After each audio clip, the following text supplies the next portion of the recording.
I'll never forget that morning, honestly. I wish I could. 4:30 pitch black snow coming down so thick it ate the streetlights.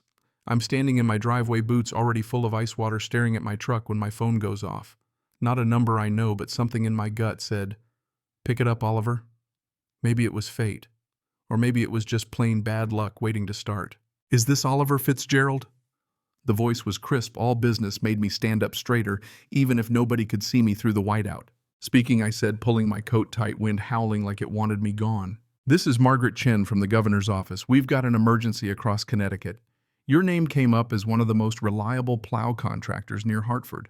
Now I'd heard rumors about this blizzard. Folks had been calling it the storm of the decade. I thought people were exaggerating until I saw 14 inches stacked up overnight and another 2 feet on the way. "She's telling me the state needs me double pay, clear Route 44 to the hospital, no pressure or anything." My truck was right there, blade already hitched, just waiting. "Yes, ma'am," I said, adrenaline kicking in. "I'm ready. Just send me the paperwork." "It's in your inbox. Sign it. The state's counting on you." I hung up and bolted inside, boots tracking snow across the kitchen tiles. Sarah, my wife, she was already up making coffee, watching the storm like it might eat us alive. "Who was that?" she asked. "The governor's office. Emergency state contract. I got to clear Route 44. The pay rate flashed on my screen, $1,500 a day plus fuel plus hazard pay. I stared at Sarah. "I'll be careful," I promised, kissing her cheek. "I swear. Big leagues now. State contract." I filled my thermos, pulled on another pair of gloves, and braced myself for the cold. The wind had gone from nuisance to slap in the face. I climbed into the cab, let the engine warm up, punched the route into my GPS. Then headlights in the street. Not just headlights. Flashing yellow. Tow truck. At 4:45 a.m. in the worst blizzard I'd seen since I was a kid. This tow truck pulls up and blocks me in. I watch confused as someone climbs out. The garage light flickers on, and there she is, Patricia Henderson, president of our HOA, hair yanked back in a bun, face locked in that expression that's ruined more barbecues than rain ever could. "Patricia, what are you doing out here?" I rolled down my window. Snow swirling in. "Mr. Fitzgerald, I'm here on official HOA business." Her voice had that righteous edge, like she thought the wind might salute her. "Your commercial vehicle violates Section 7, Paragraph 3, no commercial vehicles in driveways or visible from the street." I stared at her. "Patricia, it's a blizzard. I have a state contract to clear emergency routes. People's lives are at stake. The HOA doesn't recognize weather as an exemption, Mr. Fitzgerald. You've been warned 3 times. The board voted last night your truck's being towed. You held a board meeting during a blizzard warning. We used video conference. Efficient." She nodded to the tow truck driver, Thomas, a guy I knew looking miserable. "Please step away so Thomas can hook up your vehicle." "Thomas, you serious?" I called out. "Sorry, Oliver. Triple rate. I got bills to pay too." I pulled out my phone, called the governor's office back. Didn't expect anyone to answer, but someone did. "Governor's Emergency Operations Center. This is Oliver Fitzgerald. I'm supposed to clear Route 44, but my HOA is towing my truck. Right now. As we speak." Silence, then stay on the line. Thomas was already chaining my axle. Patricia looked proud enough to burst. Then the voice came back. "I'm conferencing in the governor's legal counsel. Can you put your HOA president on the phone?" I handed Patricia my phone. I watched her face shift, smug to confused to pale as old milk. "But the HOA rules, yes, but no, yes, I understand." She handed my phone back like it was a live grenade. "Mr. Fitzgerald, this is Jennifer Walsh, governor's counsel. The governor declared a state of emergency at midnight. Under Connecticut law, all private vehicles can be commandeered. If your truck is towed, Ms. Henderson will be charged, and the HOA will be liable for delays. Is the tow truck still there?" "Yes, ma'am." "Let me speak to the driver." Thomas listened, went wide-eyed, then dropped the chains like they burned. "No, ma'am. I'm releasing it now." He tossed my phone back and ran for his cab. Patricia was still standing there, mouth open. "This isn't over, Mr. Fitzgerald. When the emergency is lifted, that truck better be gone." Jennifer's voice came through Ms. Henderson. "Any further interference will result in immediate legal action." Patricia stomped to her BMW and drove off, fishtailing through the snow. I exhaled for the first time in 10 minutes. "Thank you," I told Jennifer. "Get those roads clear, Mr. Fitzgerald, and document everything. Something tells me this isn't over." She was right. I finally hit the road, 45 minutes late, streets, buried visibility, maybe 20 feet on a good day.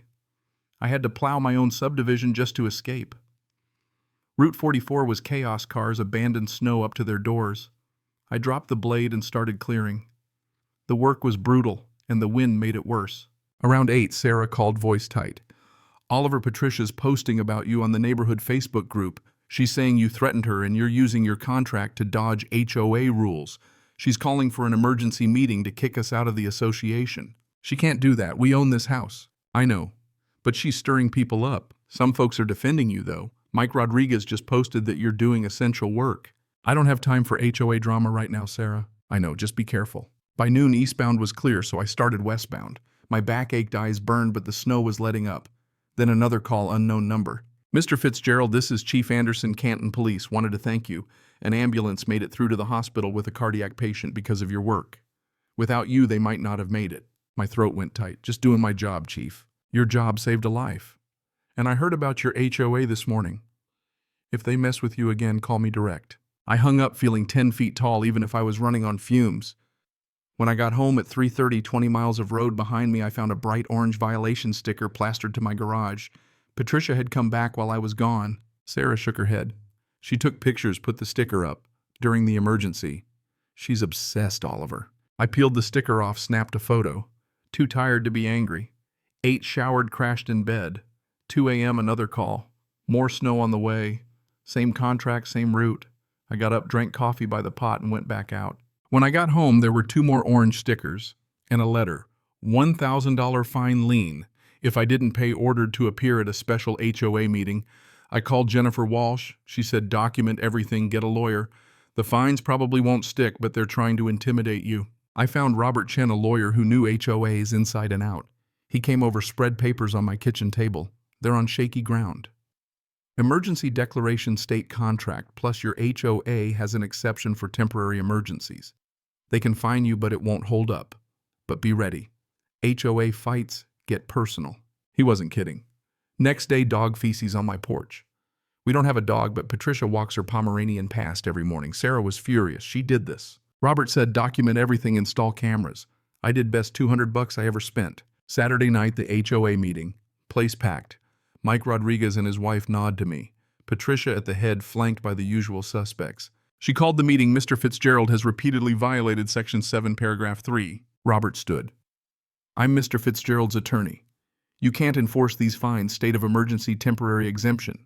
What you're doing is harassment. Silence. Patricia tried to push back. The state of emergency is over. He has another contract starting Monday. Needs his truck ready. Deborah Whitmore stood. Rules are rules. Why should he get special treatment? Mike stood because he's saving lives, Deborah. Susan Chen jumped in. If we let one person break the rules. Robert cut in Section 7, Paragraph 3, Subsection D, temporary emergencies. This qualifies. Patricia flipped through her binder, getting redder. Then a woman stood, Elizabeth, I think. My daughter works at Hartford Hospital. A patient would have died if Oliver hadn't cleared the road. Patricia banged her gavel. This is about HOA rules. We voted $1,000 fine. Robert, you didn't give Mr. Fitzgerald a chance to speak. Patricia, fine, 5 minutes. I stood, hands shaking. I've lived here 8 years. I follow the rules. The only time my truck's in my driveway is when I'm working emergencies. When the blizzard hit, the governor's office called me because people needed help.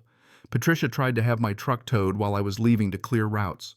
The police chief called to thank me for saving a life, and I came home to find violation stickers and a $1,000 fine for doing my job, for helping people. Room was silent. Then Mike started clapping. Others joined in. Not everyone, but enough. Patricia, are you quite finished? Robert, here's your choice. Keep fighting, spend thousands in legal fees and lose.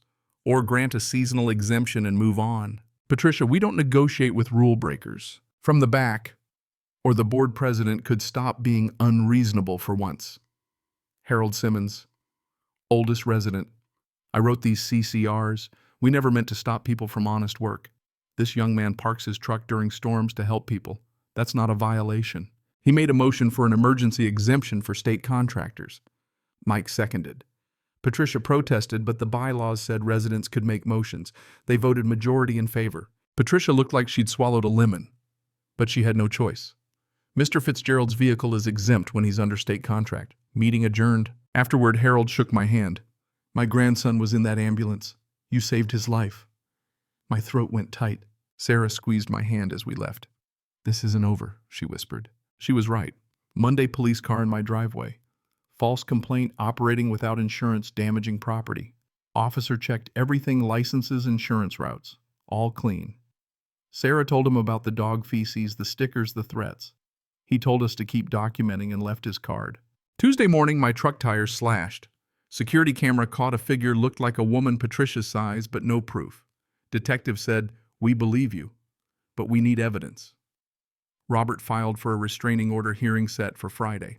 In court, I told it all: towing attempt violation, stickers, police reports, slashed tires. Patricia's lawyer tried to spin it, just enforcing the rules, didn't know about the emergency. The judge wasn't buying it. She granted a temporary restraining order, Patricia to stay 100 feet away, no contact, no enforcement actions targeting us. Patricia protested. The judge told her to delegate or step down, violate the order, and she'd face criminal charges. Monday, call from the state. Patricia had filed a complaint with emergency management accusing me of falsifying hours and skipping routes. I sent every document to the director. An hour later, the state police arrested Patricia for filing a false report and violating the restraining order. It all came out she'd paid a handyman to slash my tires, texted with other board members about ways to make my life hell. The trial was a circus jury, found her guilty on every charge. 2 years in prison plus restitution plus a hefty fine. The board replaced her, rewrote the rules to protect emergency vehicles. Life went back to something like normal. I kept plowing, kept getting state contracts, kept parking my truck in my driveway. Sarah and I stayed. The new HOA president was fair, focused on real problems, not vendettas. Patricia disappeared, sold her house, left the state. The funny thing is, if she'd just been reasonable, none of it would have happened. If she'd come to me and said, "Let's work out a compromise," I'd have been happy to. Instead, she picked a fight and lost everything: her reputation, her position, even her freedom. Looking back, it still feels unreal. A parking dispute turned criminal. But it taught me something: doing the right thing matters even when it's hard. Standing up to bullies is worth it, even when you're tired and scared and just want to be left alone. If you're listening, maybe you've had your own run-in with a neighbor who forgot how to be human. Maybe you know what it's like to fight for your right to do honest work without getting dragged through the mud. So let me ask you, where do you draw the line between rules and reason? Have you ever had to stand up to someone just to do your job or protect your home or defend a little common sense? Tell me about it. I want to hear your story. Because this one, every wild, exhausting, freezing minute of it is true. And if it happened to me, it can happen to anyone.